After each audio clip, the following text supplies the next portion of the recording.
Hello students, this is your teacher Ms. Bitika Sarkar and today I am here to deliver my first video lecture for HS second year students of Aviator Higher Secondary School Kaline through online classes.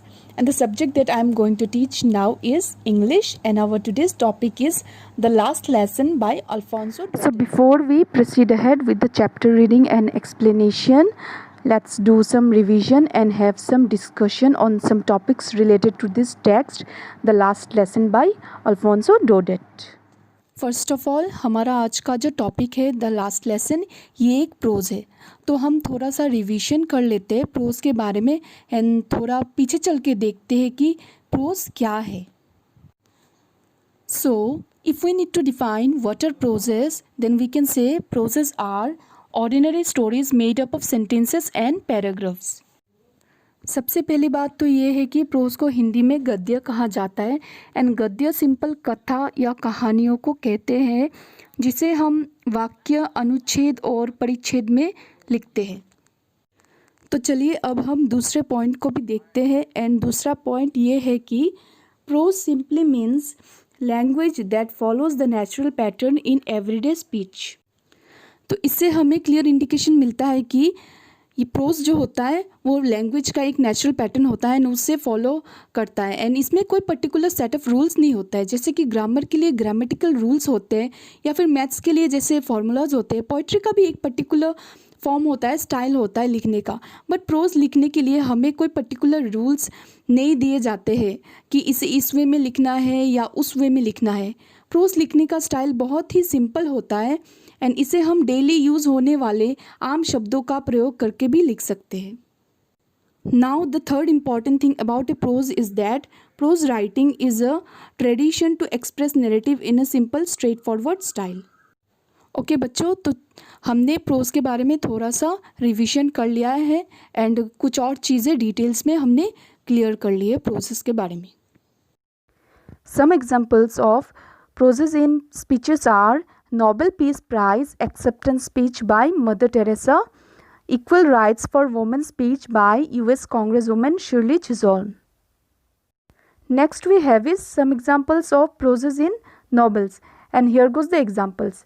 David Copperfield by Charles Dickens and 1984 by George Orwell. मैं आप सभी को और दो examples देती हूँ about प्रोजेस in place के बारे में.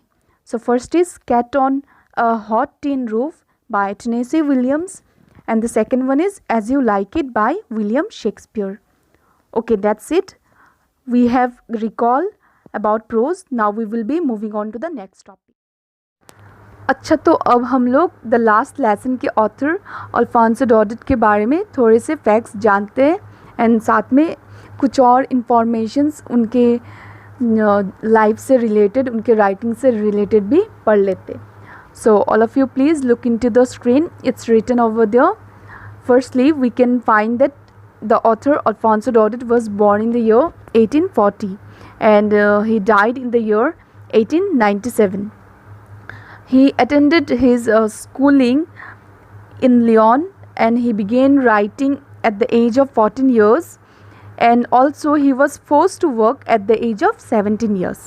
यहाँ से हमें पता चलता है कि अल्फोंसो डॉडेट का जन्म 1840 में हुआ था एंड उनकी मृत्यु 1897 में हो गई थी. उन्होंने अपने स्कूल की शिक्षा लियोन से प्राप्त की थी एंड उन्होंने 14 वर्ष की छोटी आयु में ही लिखना शुरू कर दिया था और साथ में 17 वर्ष की आयु में अपनी रोज़ी रोटी के लिए उन्होंने काम करना शुरू कर दिया था. तो ये तो थे कुछ इंपॉर्टेंट फैक्ट्स हमारे ऑथर अल्फोंसो डॉडेट के बारे में. And students, this facts are very important, so please note down this facts in your copy and let's also have a look into some other informations related to the life of the author and about his writing.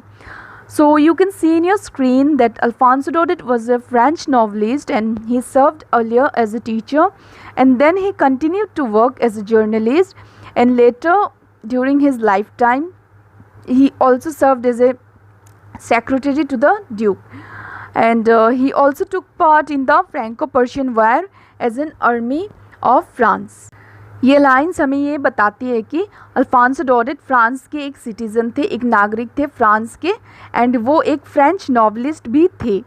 और उन्होंने अपने जीवन के शुरुआती दिनों में एक शिक्षक के तौर पे काम किया था, और उसके कुछ समय बाद उन्होंने एक जर्नलिस्ट के रूप में भी काम किया था। अल्फांसो डॉडेट ने अपने जीवन काल में ड्यूक के सेक्रेटरी के तौर पे भी काम किया था।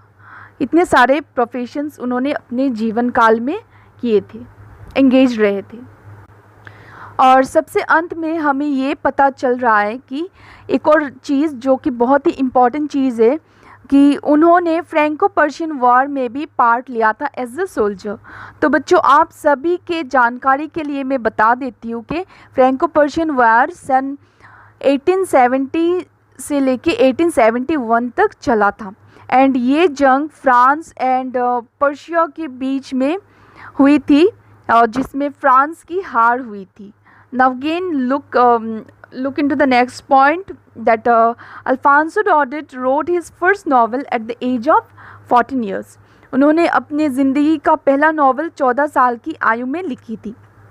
आगे और भी देखिए, The defeat of France in the Franco-Persian War had a profound impact on the author and it reflected in his writings.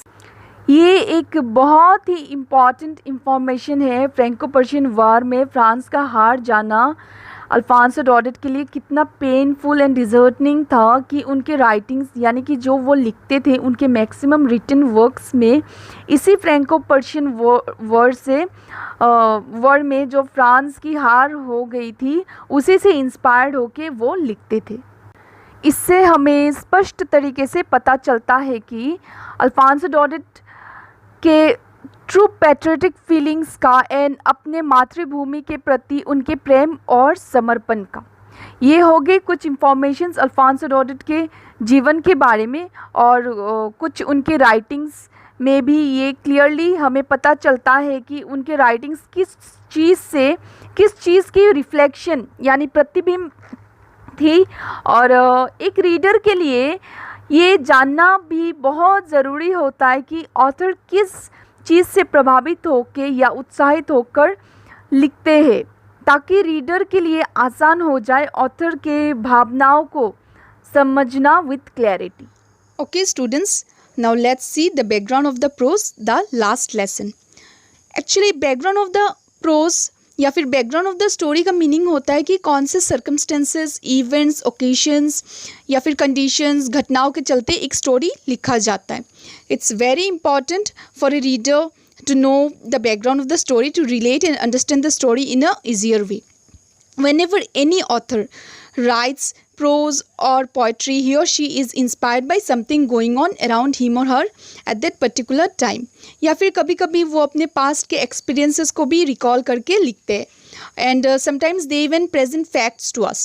But every story is not inspired from real life events or directly related to any real incident. Sometimes the author from his or her own imagination create stories for amusement. तो चलिए इसी के साथ हम जानकारी ले लेते हैं द लास्ट लेसन के बैकग्राउंड के बारे में। Okay, now let's see the first thing, that is under what circumstances or under what type of conditions that were prevailing at that particular time when the prose, the last lesson, was written. तो सबसे पहला point जो हमें मिलता है वो है कि ये जो प्रोज है द लास्ट लेसन, इस प्रोज के जो लेखक है अल्फांसो डॉडेट, उन्होंने इस प्रोज को फ्रैंको पर्शियन वॉर के समय में लिखा था। एंड यहाँ पर जो सेकंड पॉइंट है वो हमें इंडिकेशंस देते हैं कि किस तरीके से फ्रैंको पर्शियन वॉर में फ्रांस के हार से अल्फांसो डॉडेट के लाइफ पे असर पड़ा था, एंड इस चीज़ का रिफ्लेक्शन हमें द लास्ट लेसन में दिखाया गया। हमारा जो टॉपिक है the relation of the prose the last lesson with the Franco Persian war, तो हम सभी मिलके एक साथ देखते हैं कि किस तरीके से हमारा जो ये प्रोज है द लास्ट लेसन वो फ्रैंको पर्शियन वॉर से कनेक्टेड है। Students, first point tells us that when France was defeated in the Franco-Persian War, then as a result, France के अल्सासे एंड लॉरेन नाम के 2 डिस्ट्रिक्ट पर्शियन रूलर्स के हाथों में अब चले गए थे, और अब इन जगहों पर जो भी नियम कानून, लॉ एंड ऑर्डर्स फॉलो किया जाएगा वो न्यू पर्शियन रूलर्स के हिसाब से फॉलो अप किया जाएगा। दूसरे पॉइंट में बहुत ही क्लियर शब्दों में बताया जा रहा है कि जब न्यू पर्शियन रूलर्स के एडमिनिस्ट्रेशन में अल्सासे एंड लॉरेन डिस्ट्रिक्ट आ गए थे तो न्यू पर्शियन रूलर्स ने एक बहुत ही स्ट्रिक्ट ऑर्डर उन जगहों पर लागू कर दिया था। एंड वो न्यू ऑर्डर ये था कि अब से अल्सासे एंड लॉरेन में फ्रेंच लैंग्वेज में पढ़ने लिखने पर पाबंदी लगाई गई थी। ये सुनने के बाद अब आप सभी सोच सकते हैं कि अगर कोई हमारे कंट्री में आकर हमारी आज़ादी छीनकर हम पर पाबंदियाँ लगाकर हमें अपनी मातृभाषा का त्याग करवा के उनकी बोली सीखने के लिए या फिर उनकी बोली बोलने के लिए मजबूर करे तो इससे हमारे मन की स्थिति क्या हो सकती है एंड क्या असर पड़ेगा इससे हमारे जीवन में। थर्ड पॉइंट में हमें ये समझाया जा रहा है कि किस तरीके से अल्सासे एंड लॉरेन डिस्ट्रिक्ट में ये नए रूल के लागू होने की वजह से वहाँ के जो स्टूडेंट्स थे एंड उनके स्कूल लाइफ में इसका इफ़ेक्ट किस तरीके से पड़ा था। क्योंकि हम सभी अपने स्कूल लाइफ में या फिर स्टूडेंट लाइफ में बहुत कुछ सीखते हैं, ज़्यादातर चीज़ें तभी हम सीखते हैं। एंड स्टूडेंट लाइफ में अगर हमें कोई अपनी मातृभाषा सीखने से वंचित कर देता है या हमें वंचित किया जाता है तो इससे हम पे क्या असर पड़ सकता है एंड वही चीज़ इस पार्ट में हम पढ़ेंगे एंड आगे समझेंगे। Students, the last topic of our today's video lecture is the title of the prose, the last lesson. हर एक चैप्टर का टाइटल बहुत ही ज़्यादा इम्पॉर्टेंट रोल प्ले करता है उस चैप्टर को हम तक पहुंचाने में, क्योंकि कोई भी चैप्टर हो उस चैप्टर का फर्स्ट इम्प्रेशन एक रीडर के ऊपर उसके टाइटल से पड़ता है। चैप्टर का टाइटल एक रीडर को अट्रैक्ट करता है एंड रीडर के मन में क्यूरियोसिटी लेवल को राइज करता है। हमारे मन में तरह तरह के प्रश्न आने लगते हैं एंड डिफरेंट टाइप्स के क्वेश्चंस अराइज होना बिल्कुल ही लाजमी है। इसी तरह से हम इस प्रोज के टाइटल को ही ले लेते हैं, द लास्ट लेसन। तो जैसे मैंने आपको बताया उसी वे में इसे पढ़ने के बाद भी बहुत सारे सवाल आपके मन में भी आ रहे होंगे इसी चैप्टर से, इसी टाइटल से रिलेटेड। इस चैप्टर का जो टाइटल है द लास्ट लेसन, इसे देखने के बाद आपके मन में ये भी प्रश्न आ रहे होंगे जैसे कि अगर ये लास्ट लेसन ही था तो किस सब्जेक्ट के ऊपर ये लास्ट लेसन कंडक्ट किया गया था। और मन में बिल्कुल इस टाइप के भी क्वेश्चंस अराइज हो सकते हैं कि अगर ये लास्ट लेसन था तो इसे किन्होंने एज ए स्टूडेंट इस क्लास में अटेंड किया था पढ़ने के लिए एंड किन्होंने एज ए टीचर इस लेसन को पढ़ाया था। और साथ में हमारे मन में ये सवाल भी आना एकदम जायज़ है कि अगर ये लास्ट लेसन था भी तो ये लास्ट लेसन किस टाइम पे लिया गया था या पढ़ाया गया था। कुछ बच्चों के मन में ये भी सवाल बिल्कुल आ रहे होंगे कि अगर ये लास्ट लेसन ही था एंड जो कि ये इस चैप्टर का नाम भी है द लास्ट लेसन इसे रखा गया है, तो ये लास्ट लेसन बहुत ही ज़्यादा इम्पॉर्टेंट होगी, इसमें कुछ तो बात होगी और ऐसे कौन से सर्कमस्टेंसेस के चलते ये लास्ट लेसन कंडक्ट किया गया था। तो मैं आप सभी बच्चों के क्यूरियोसिटी लेवल को थोड़ा सा कम करने के लिए थोड़ा सा रिवील करती हूँ इस चैप्टर के बारे में in short. The last lesson is about the last class or last lesson in French language which was attended by the narrator of this story, The Last Lesson, who was a little child, and also it was taught by the central character of the story who played the role of a teacher. इस pros का title the last lesson इसीलिए रखा गया था क्योंकि ये एक जगह में फ्रेंच लैंग्वेज की लास्ट क्लास थी और इस लास्ट क्लास में इस कहानी के जो नरेटर है उन्होंने और उनके साथियों ने मिलकर अटेंड किया था विद्यार्थियों के रूप में। एंड इसी कहानी के जो लीड कैरेक्टर है उन्होंने भी एक शिक्षक के तौर पे अपने स्टूडेंट्स को for the last time French language की क्लास ली थी। अभी के लिए इतना ही एंड इस चैप्टर के बारे में रेस्ट ऑफ द डिटेल्स मैं अपनी अपकमिंग वीडियो आगे के वीडियोस में रिवील करूँगी।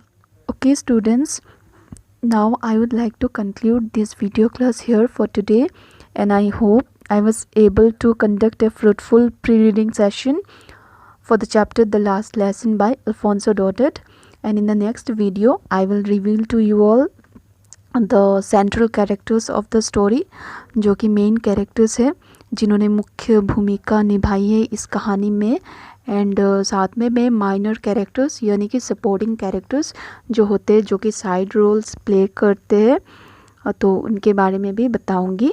एंड हम नेक्स्ट वीडियो में आने वाले वीडियो में चैप्टर स्टडी करेंगे एंड मैं आपका चैप्टर एक्सप्लेन भी करूँगी. That's all for today. Have a good day. Stay home, stay safe. Thank you.